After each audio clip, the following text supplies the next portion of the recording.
Vamos falar então sobre mais deuses que o Kratos mandou de arrasta pra cima. Deixa o like, se inscreve, compartilha o vídeo e vambora.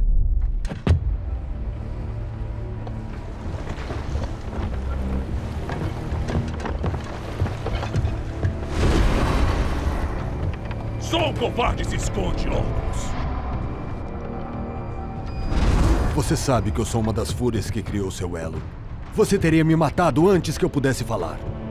Então me diga, o que levou você a trair sua própria espécie? Começando pelo melhor amigo do Kratos, ou pelo menos o primeiro deles, o Orcus do God of War Ascension. Na realidade, ele está mais para um semideus do que um deus mesmo, mas vai entrar na lista de todo jeito. Nos jogos, ele é filho de Ares com a fúria Alecto. O Ares não se apaixonou por Alecto. Na verdade, ele teve a ideia de criar um guerreiro perfeito junto com ela. Um guerreiro que fosse forte o suficiente para derrotar os Zeus e pegar o Olimpo para ele. Só que quando o Orcus nasceu, Ares percebeu que ele não era exatamente o que ele pensava. Era muito bondoso para ser considerado um bom guerreiro, então resolveu deixar ele de lado. Mas a mãe e as tias dele viram potencial no menino, resolveram cuidar dele e transformaram Orcus no cumpridor do juramento, ou guardião do juramento, algo assim. E como todo filho desprezado, apesar de ter uma baita responsabilidade, Orcus queria muito agradar aqueles que ele achava que o amavam. Apesar de tudo isso, Orcus viu a injustiça que era o juramento do Kratos com o pai dele, o deus da guerra, o Ares. E assim como Kratos fez, se afastando do Ares, depois do Ares fazer com que ele acabasse com a própria família, Orcus fez a mesma coisa com as Fúrias. E com a ajuda do Oráculo de Delfos, ele tentou avisar Zeus sobre o plano de Ares, mas as Fúrias foram enviadas atrás dele. O Oráculo foi totalmente punido, enquanto Orcus conseguiu alcançar o Kratos, que estava sendo caçado pelas Fúrias por quebrar o juramento de sangue com o Ares. No primeiro encontro, Kratos até tenta atacar o Orcus, porque claramente achou que fosse alguém tentando impedi-lo, mas ele para assim que o Orcus se explica. Mas em Delos, os dois são pegos pelas Fúrias. E bem depois, mais pro fim do jogo, o Kratos mata as Fúrias e volta para Esparta. E o Orcus acaba encontrando lá, e até dá um parabéns pra ele pela vitória e tudo mais, mas diz que infelizmente ele tinha se tornado o guardião do juramento entre o Kratos e o Ares. E exceto se ele fosse morto pelo próprio Kratos, isso continuaria. Então ele dá sua lâmina para o careca, que até tenta evitar fazer isso, né, porque ele até gostou do Orcus, mas não tem jeito e o Orcus vai de base. Na mitologia, Orcus era um espírito personificado, ou seja, um daimon. Ele simbolizava exatamente os juramentos, ele era companheiro da deusa Dike, que era a justiça, só que na mitologia ele é filho da deusa Ares, que é a deusa da discórdia.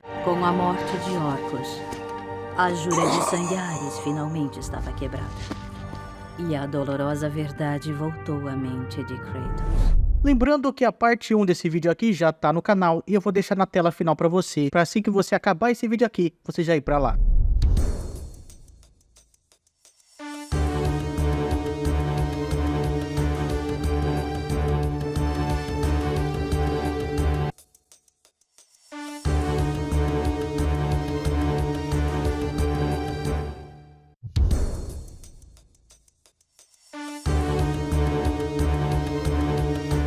Esse aqui eu nem lembrava que existia, nem no jogo e muito menos na mitologia. O Querix é o chefão final do God of War Betrayal, que é um jogo de celular. Ele seria um filho do Hermes, o mensageiro do Olimpo. E depois de muito observarem o que o Kratos fazia como sendo o novo deus da guerra, os deuses resolveram enviar o Querix para que ele enganasse o Kratos ou detesse ele. O Kratos estava liderando seus companheiros espartanos para a destruição em várias cidades. Ele foi então acusado de matar o animal de estimação da Hera, que era o Argus, que é esse bicho que tem vários olhos que você tá vendo na tela aí. E ele também existe na mitologia, sendo um gigante, que depois até foi morto pelo Hermes. O Querix chega dizendo para o Kratos parar de perseguir quem realmente tinha matado o Argus. Mas o Kratos nem sequer escuta o que ele tem para dizer. Então ocorre a execução mais broxa de todas, que vocês estão vendo aí.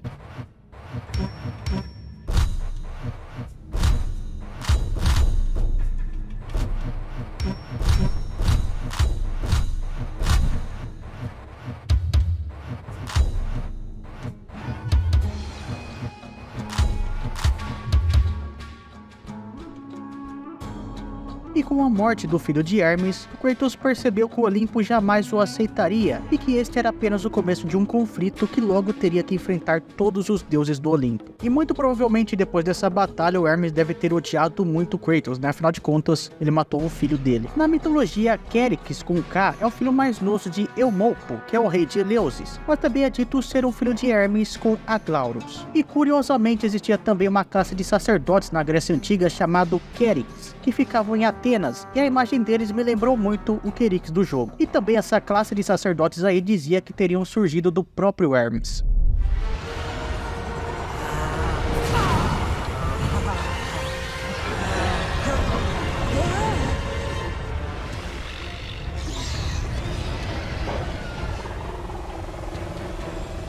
Challenge me, mortal?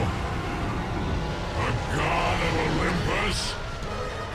O Poseidon seria um dos que mais se lascou, se ele não for o mais lascado pelo Kratos. No jogo ele não parece ir tão longe assim do que ele seria na mitologia mesmo. Tanto que além de ser um deus dos mares, ele também controla tempestades, como nos contos gregos. Ele tem até aquele famoso poderzinho que ele dá pro Kratos no God of War 1, que ele acaba conjurando raios ao redor do corpo. O Poseidon também é um deus dos furacões, das chuvas, inundações, secas, terremotos e dos cavalos. Ele fazia parte da trindade do Olimpo ao lado de Zeus e de Hades. Sendo assim, ele também é tio de Atena, do Ares, do Hércules e do próprio cara Kratos. Mas ele nunca mostrando isso diretamente nos jogos, até porque os deuses não são nem um pouco carinhosos. Assim como na mitologia, o Poseidon, quando nasceu, acabou sendo vítima da nova dieta de Cronos, o pai dele, que se resumia basicamente em ele devorando os próprios filhos, já que o Titã sabia que um deles acabaria com ele em algum momento. Mas o Poseidon não foi o escolhido, e ele passaria muito tempo preso no estômago de Cronos, antes que Zeus viesse e libertasse ele com os seus irmãos. Por vingança, o Poseidon participa voluntariamente da guerra contra os titãs, sendo um dos mais poderosos e mais decisivos no que ficaria conhecido como Primeira Titanomaquia. Tanto que ele aparece naquela cutscene do Gol 2 castigando uns titãs ali. Ele também é forte o suficiente para dar um hit kill em um titã, assim como ele fez no Gol 3. Na Titanomaquia, ele ainda ajudou o Hades a derrotar o Atlas. Continuando na guerra com os Olimpianos e sendo liderado por Zeus, após a sua vitória, Poseidon foi considerado uma das divindades mais importantes e mais poderosas do panteão grego, ganhando autoridade total sobre os mares e o clima como um todo. O domínio dele era tão importante que o poder de Poseidon era considerado inferior apenas a Zeus e pelo menos igual, se não superior, ao de Hades. Sem que ele soubesse, o Poseidon, assim como todos os seus companheiros deuses, seriam vítimas dos males liberados pela abertura da caixa de Pandora. A raiva dele apareceria quando Kratos começasse a se intrometer nos assuntos de Atlântida, um dos santuários sagrados de Poseidon. A destruição do santuário irritou profundamente o deus dos mares, que prometeu ao espartano que mais tarde pagaria pelo seu pecado cometido contra ele. Com o passar do tempo, Poseidon tornou-se cada vez mais desconfiado do comportamento de Zeus, duvidando secretamente da capacidade dele de proteger o Olimpo. A única coisa na mitologia que é mais diferente do jogo seria a representação dele. Ele era mais velho na mitologia, com barba mais longa, cabelo mais curto e não tinha essas tatuagens pelo corpo. E além disso, tem também os hipocampos, os cavalos marinhos de Poseidon, que não eram gigantes como no jogo, e serviam para puxar a carruagem de Poseidon. A batalha contra o deus dos mares acontece já no comecinho de God of War 3, quando Poseidon decide enfrentar Gaia e Kratos ao mesmo tempo, e é aí que ele se perdeu, né? Porque o Kratos sozinho já seria um problema, agora com um bicho gigante do lado dele é pior ainda. O Poseidon começa a enviar o hipocampo para ficar segurando o Gaia, depois ele aparece numa forma gigante, o Kratos vai livrando a Gaia do hipocampo e depois ela dá um soco na forma Megazord de Poseidon. O Kratos pula das mãos de Gaia e arranca ele da super forma.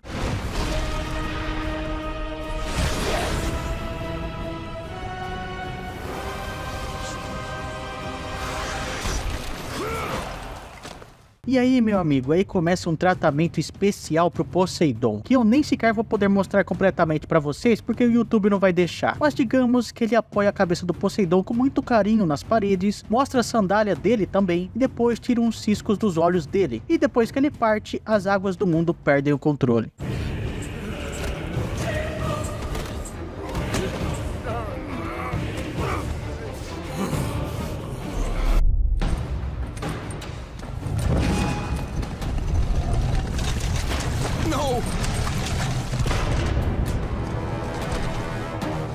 That door was my only escape.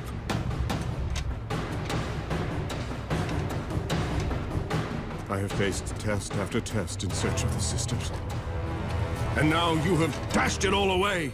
O Perseu não é um deus, mas sim um semideus, mas de toda forma eu vou falar dele aqui também. No caso, o Perseu de God of War é um pouco curioso, eu até tentei achar coisas sobre ele fora do jogo, em HQ, livro assim, mas não achei nada. Se alguém souber de alguma coisa, pode comentar aí. Mas assim, no jogo parece que ele não foi responsável por matar a Medusa, que é a principal história dele na mitologia, porque quem fez isso na realidade foi o próprio Kratos em God of War 1. E em algum momento antes do God of War 2 começar, o Perseu teria viajado para a Ilha da Criação para conseguir se encontrar com as Irmãs do Destino, só que ele acabou ficando preso em uma câmara de banho, e aí quando Kratos entra nessa câmara, encontra ele e curiosamente ele tem todas as armas que o Perseu mitológico também tem, quando ele vai usar para matar a Medusa. Ele tem um escudo que eu não sei bem se é a égide, né, que é o escudo de Zeus, uma espada e o elmo de Hades, que na mitologia é dado para ele pela Atena. Depois que o Kratos entra no local, o Perseu culpa ele de ter fechado a única saída da câmara, e já louco, ele diz que aquilo deveria ser um teste das irmãs, que se ele acabasse com o Kratos, poderia encontrá-las. E aí acontece toda uma batalha entre os dois, e o Perseu acaba virando um chaveirinho.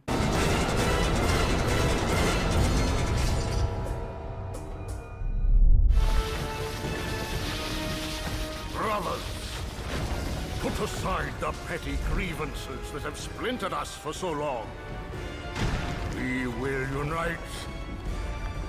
O Perses é um dos titãs que estava subindo no Monte Olimpo, aquele que é todo coberto de fogo. Na mitologia, assim como no jogo, Perses era o titã da destruição. E ainda na mitologia, ele é o pai de uma das deusas mais famosas, que é a Hécate, a deusa da bruxaria, sendo criada junto com a Titânia de Astéria. O nome Perses significa destruidor, ou o devastador. E o Hesíodo descreve ele de uma maneira meio estranha, né? Falando que ele seria preeminente entre todos os homens em sabedoria. O pai dele era o Crios, um dos irmãos do Cronos. No God 3, o Perses é expulso do Olimpo pelo Hélios, e depois é visto lutando contra o próprio deus do sol e levando um pau dele. Só que aí o Kratos aparece e o Perses consegue com a ajuda dele pegar o Hélio. O Kratos mais tarde é forçado a matar o próprio Perses, porque ele está subindo ali uma montanha com as suas asas do Ícaro, e o Perses tenta dar um tapa nele. Só que aí o Kratos desvia, pega a Blade of Olympus e dá bem no olho do Perses, causando uma cena muito braba que vocês vão ver.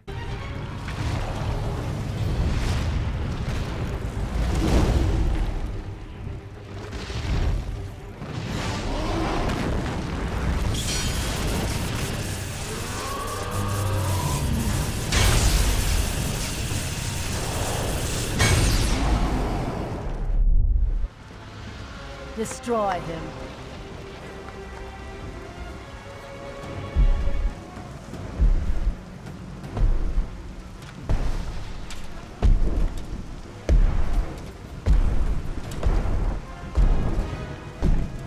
Hello, brother. This is not between us, Hercules.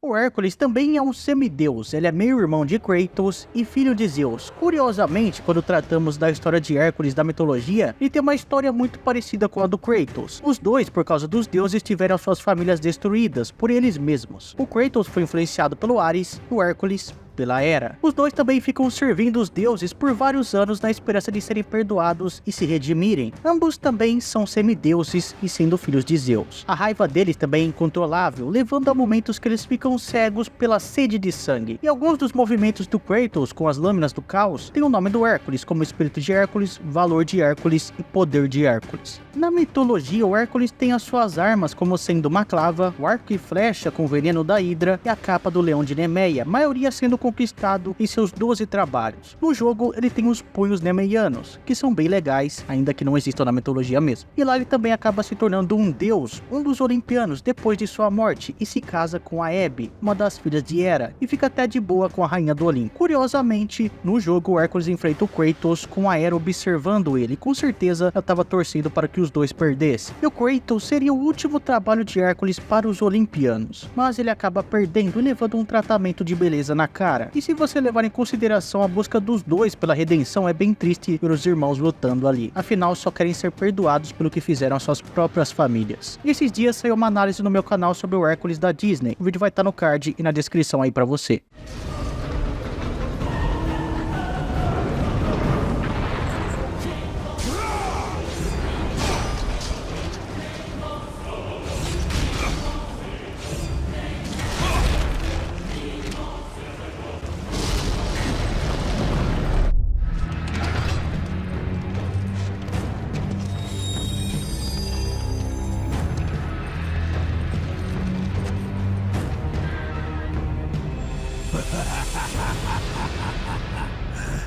The ghost of Sparta. Then what they say is true. Esse é um dos mais irritantes chefes da saga God of War. Enfrentar esse bicho no modo titã pra mim foi um inferno, bicho chato do cacete. Mas de toda forma, ele também é um semideus, mas dessa vez é filho de Poseidon. Ele aparece na parte dos corcéis, sendo um cara totalmente arrogante. Ele serviu as Irmãs do Destino como um guardião dos cavalos e guardou a chave das várias fechaduras colocadas nos corcéis do tempo. O Teseu zombou do Kratos várias vezes, dizendo que ele não era páreo para o maior guerreiro de toda a Grécia, e menos ainda para os Zeus. Então começa a luta entre os dois. O Teseu na mitologia é aquele responsável por matar o Minotauro, mas aqui a parte dele é no pique do rei do crime em Demolidor, e também do Lula Molusco ficando bonitão. Digamos que ele dá de cara na porta várias vezes.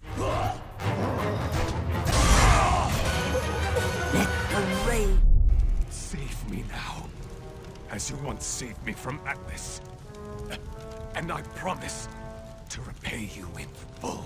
Na mitologia, Hélios é um titã. Em God of War ele parece mais um deus olímpico mesmo, ou pelo menos se considera um deles, já que no Gol 3, bem no comecinho, ele diz que os titãs falharão novamente. De toda forma, ele é o próprio Sol. Hélios foi um dos deuses mais fortes das terras da Grécia. No jogo, pelo que dá a entender, ele é superado apenas por Poseidon, Hades, Zeus e Ares. E ele ainda lutou nas duas titanomaquias, ficando do lado dos olimpianos. Na mitologia mesmo, ele nunca lutou, preferindo não interferir na guerra de nenhum dos lados. E além do God 3, ele também participa do God of War Chains of Olympus, sendo sequestrado pelo Atlas a pedido de Perséfone, porque sem a luz de Hélios, o Morpheus poderia agir e colocar todos os deuses para mimir, mas ele acaba sendo salvo pelo Kratos. Na segunda titanomaquia, Hélios está lutando contra Perses e até vencendo, mas então o Kratos interfere, atinge a carruagem de Hélio e o Perses acaba pegando, esmagando ele e jogando bem para longe. O Kratos chega até ele e dá uma alongada no pescoço, porque naquele momento Hélios estava passando por um torcicolo, e o Kratos acaba dando uma aliviada pra ele. Mas falando sério, o Hélio foi um dos que mais sofreu na mão do carequinha aí. That is where you are wrong.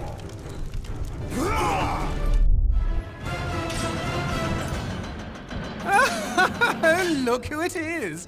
Kratos, the ghost of Sparta, the fallen god, the cursed mortal. O Hermes também é o irmão de Kratos. Na mitologia, ele é filho de Zeus e Maia. Ele é o mensageiro dos deuses, deus da magia, dos ladrões, do comércio, da fala e de algumas outras coisas. E ele também é um trapaceiro, e no jogo parece que adaptaram a mesma coisa, já que quando ele aparece no God 3, ele começa meio que provocar o Kratos ali. E também ele está com as sandálias aladas, que na mitologia são construídas por ele mesmo quando ele ainda era criança para despistar o Apolo, enquanto ele roubava o gado dele. No jogo, o Kratos começa a perseguir o Hermes, que acaba com o carequinha lançando uma pedra de uma catapulta. Ele se prende na pedra e atinge a estátua em que o Hermes estava, e cai junto com ele. Com o Hermes ferido, o Kratos pega ele, pega as sandálias aladas e as pernas de brinde. Então o Hermes morre virando várias moscas.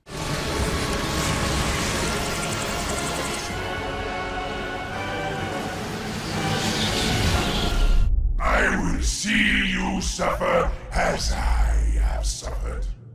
Your soul is mine. O Hades é o terceiro irmão da Trindade, e o meu favorito, inclusive. O mais velho de Zeus e Poseidon. Sendo engolido por Cronos e por ficar mais tempo na barriga de seu pai, talvez isso explique a aparência mais monstruosa dele no jogo. O Hades é o deus do submundo e dos mortos, e não confundam Deus dos mortos, que controla as almas, com Deus da morte, que ceifa as almas, que no caso, esse seria o cargo do Thanatos. O Hades em seu reino era considerado invencível, e nem mesmo o Zeus entrava lá. Mas em God of War é diferente. O Hades aparece pela primeira vez no Gol 1, e ele dá uns poderes para o Kratos ali invocar algumas almas ao seu redor, e ali ele era mais monstruoso. E no final do 2 e no 3, ele já estava usando um capacete boladão. Antes de lutarmos contra ele, ele lembra o Kratos de ter matado Perséfone e Poseidon, jurando vingança. E usando as suas próprias correntes, ele tenta puxar a alma do Kratos várias vezes, até que no fim, em um cabo de guerra ali, o Kratos pega as correntes de Hades e joga ele em uma fenda. Depois ele volta em uma forma maior e mais monstruosa, e o Kratos puxa a alma de Hades, que cai no chão, e com isso todas as almas do submundo saem sem controle, já que quem as prendia tinha morrido. E lembrando que eu tenho um vídeo contando toda a história do Hades na mitologia, que vai estar no card, na descrição e na tela final aí pra você. Se você assistiu o vídeo até aqui, não esqueça de deixar o like, de se inscrever no canal e de compartilhar o vídeo, porque me ajuda pra caramba, hein? Valeu, falou e tchau!